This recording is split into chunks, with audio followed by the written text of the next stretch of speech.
Okay, we're going to skip chapter 3 in the book and go on to chapter 4. And we're going to talk about the first two sections today, which are about theorems and definitions. Okay, you know what these are, but I just want to point out a few things. Okay, so think of a theorem that you know. How about if we think of the Pythagorean theorem?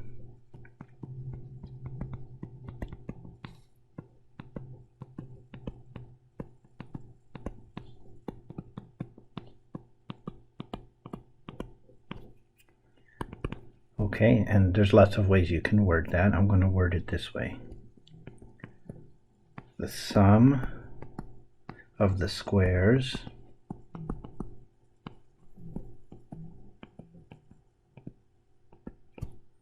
of the legs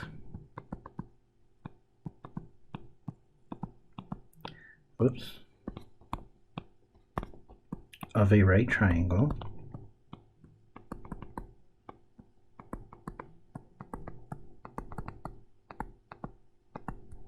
equals the square of the hypotenuse.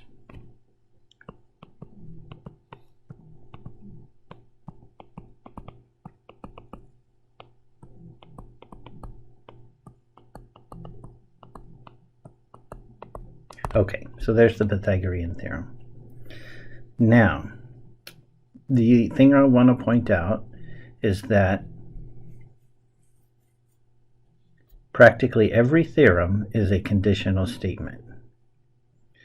The one common distinction from that is that some theorems are biconditional. But pretty much every theorem is conditional or biconditional. It's an if-then statement or an if and only if statement. Now, the way it's worded, you might not see that. Like I specifically worded the Pythagorean here, the Pythagorean theorem, in a way that neither the words if or then shows up there. But the point is, it's still a conditional statement. It could be written with if then or with the word implies, right? I could say if A and B are the legs of a right triangle,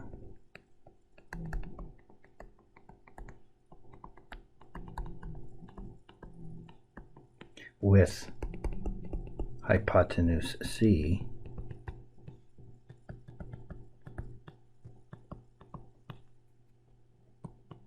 then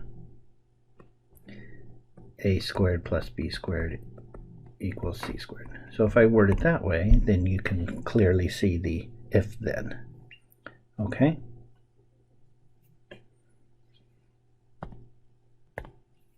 Here's another example. Let's write theorem. Every absolutely convergent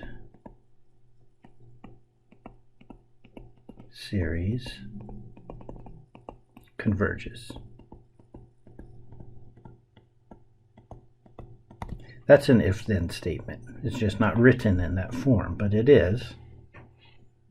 I could write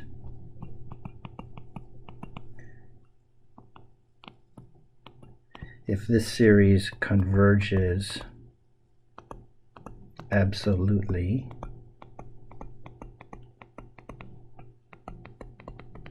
then the series converges.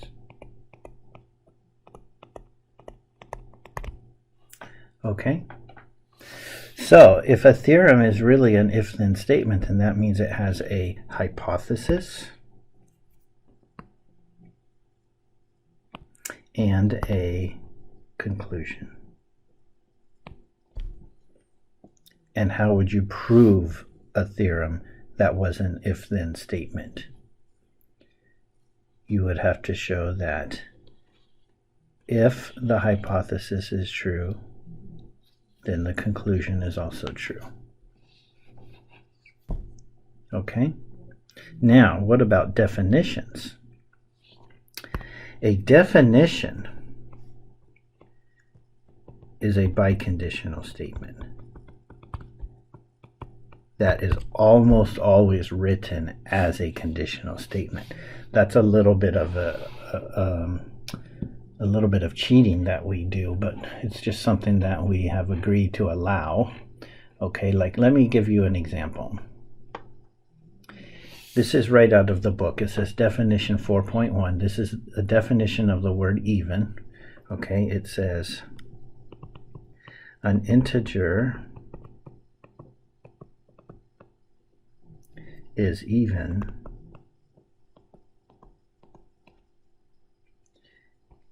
oh, sorry, I left out something. Hang on a second. An integer n is even if n equals 2a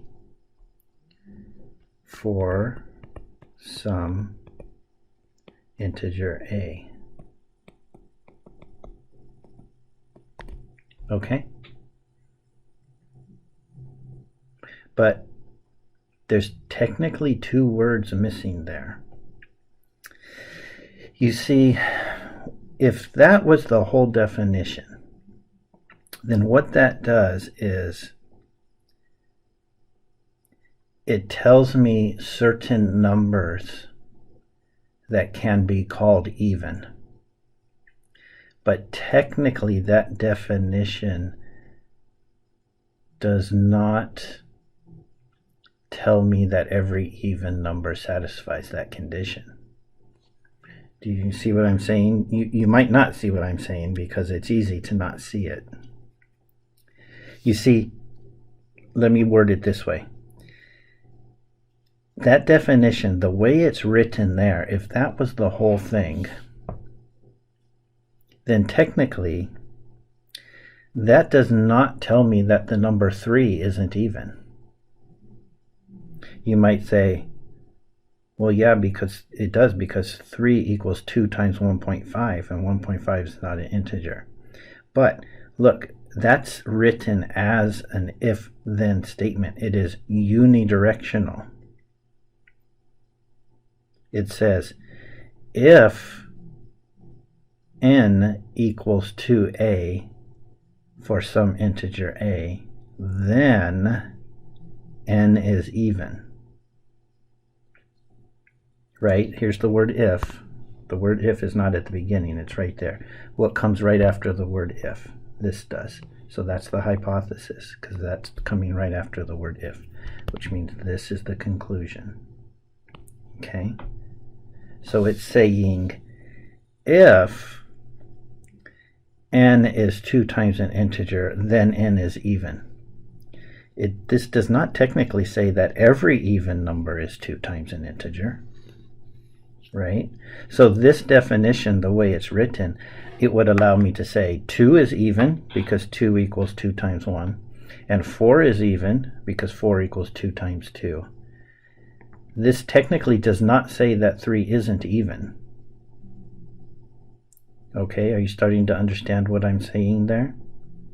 It's telling me that some numbers can be called even, but it is not telling me anything at all about the other numbers. But of course we know that 3 isn't even, is it? So what's going on here? Well, here's what's going on. Every definition is actually a biconditional statement. There are two words that are not written there that technically belong there. And they go right here. Oh, it's actually 3 words, sorry. And the words are and only if. The definition is technically an integer n is even if and only if n equals 2a for some a in the integers. So that's why 3 is not even. Okay? But just because of the way history has played out over the decades and centuries, it has become commonly accepted that in a definition, the three words "and only if" are normally left off. And it's supposed to just be understood from the context that when you're being given a definition, you're supposed to understand that even though it only says if, you're supposed to understand that they actually mean if and only if. Okay? Why is it that way? Because it doesn't seem like a good idea, does it? I would agree. I would think it's not a good idea, and that definitions should say if and only if. But the thing you have to understand is that this was a decision that was made over the course of time, a long time before you and I were born. We don't get a say in it. Okay? Now you can for yourself say, every time I write a definition, I will write if and only if, because I think that's the way it should be. And I would commend you for that. Okay? But nonetheless, you need to understand that nobody else is going to be doing it that way, and in particular, none of the books you read are going to be doing it that way. So if you want to write if and only if, then I think that's very good. But you still have to understand that every definition you read is not going to say if and only if. But you are supposed to understand that because it's a definition, they actually mean if and only if. Okay? So remember that, please. Every definition is a biconditional statement. By definition. No pun intended. Okay. So, how do you show that a number is even? You have to show that it fits the definition. Okay? So let's do this. Let's justify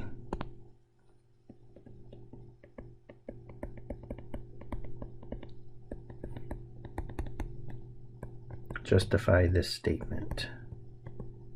Justify means let's show that it's true, and the statement is 24 is even. You're going to be asked to do this on your homework, okay? Now, I don't want you to, when you do your homework, I don't want you to just write 12 times 2 and say, there's my justification. No, I want you to give a complete answer with a complete sentence, okay? I want you to say something like this.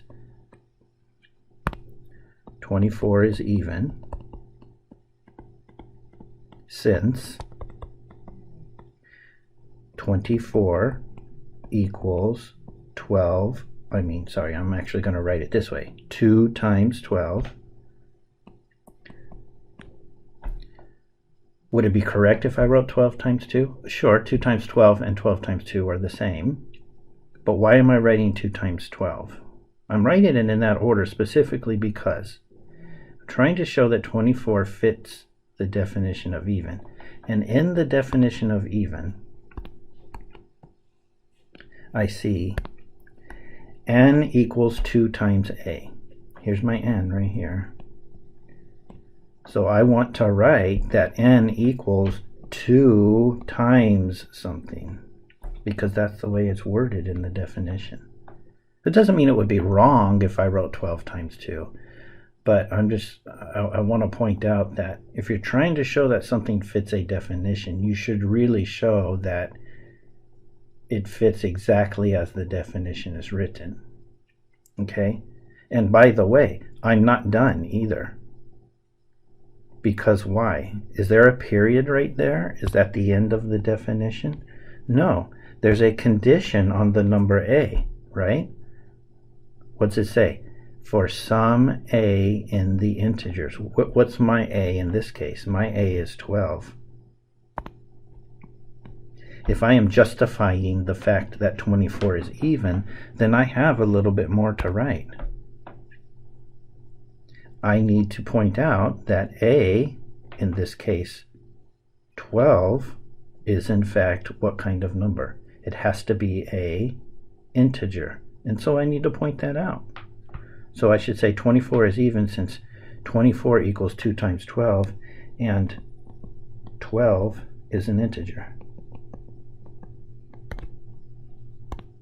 Okay, that's how you use a definition. Definitions are written in very specific ways. Are there other ways that I could have written this? Yes, probably. But the point is, the definition is written that way. It was written that way for a reason. So, if you want to show that something fits that definition, don't just be loose with your terminology and say, well, you know, it's the same thing. No. Use the wording of the definition. The definition was worded that way for a reason. If you want to show that something fits that definition, then use the same wording of the definition. Okay? All right, here's another definition.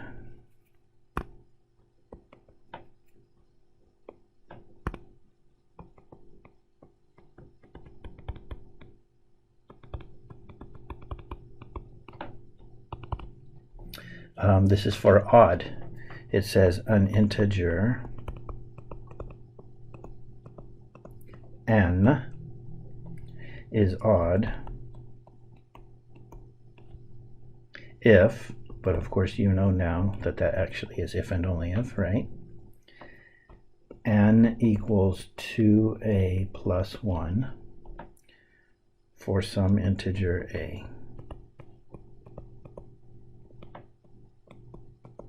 Now, could I have said an integer n is odd if it's not even? Yes, I could have said that. It would have been correct.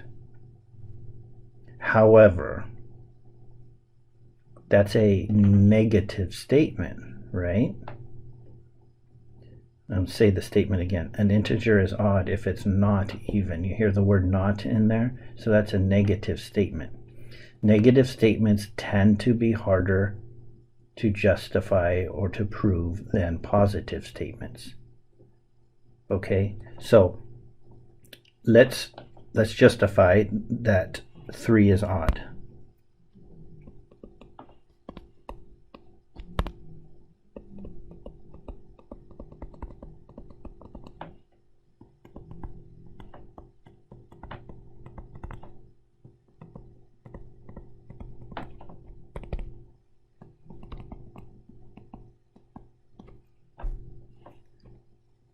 So, if we wrote the definition of odd as saying an integer is odd if it's not even, then in order to justify the statement 3 is odd, I would have to show that 3 is not even. In other words, I would have to show that 3 cannot be written as 2 times an integer, which means I would have to show that 2 times any integer would not equal 3. Well, that's a lot to do, isn't it? It's doable, but how many integers are there? There's infinitely many of them, and I would have to show that 2 times any one of them will not give me 3. It's doable, but that's a lot to do. The definition for odd is worded the way it is here because it's a positive statement. It says n is odd if n does this. So all I have to do to justify that 3 is odd is just show that 3 does what that says. You see? Which is much easier. So I can say 3 is odd because 3 equals, now what should I write? I want to write 3 in this way here, where a is an integer. So I will write because 3 equals, 2 times 1 plus 1. And what else do I need to point out? And where's my a? It's right there. What do I need to point out? That my a is an integer. So 3 is odd because 3 equals 2 times 1 plus 1, and 1 is an integer. Okay?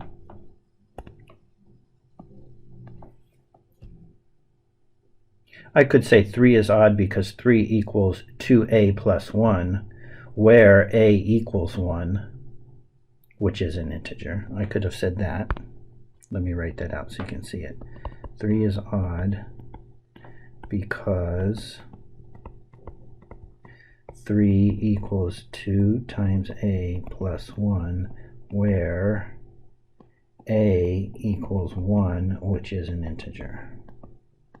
Could have written it that way. That'd be fine. Okay? So here's what I want you to do. I want you to read sections 4.1 and 4.2 in the book. 4.1 is all of 1.5 pages long. And then 4.2 is about 3 pages long, but basically is just giving a list of definitions. Okay? And then you're just going to practice in the homework showing that different numbers fit those definitions, exactly like I did for these two here. Okay? That's all for today. It's pretty short today. Have a good weekend.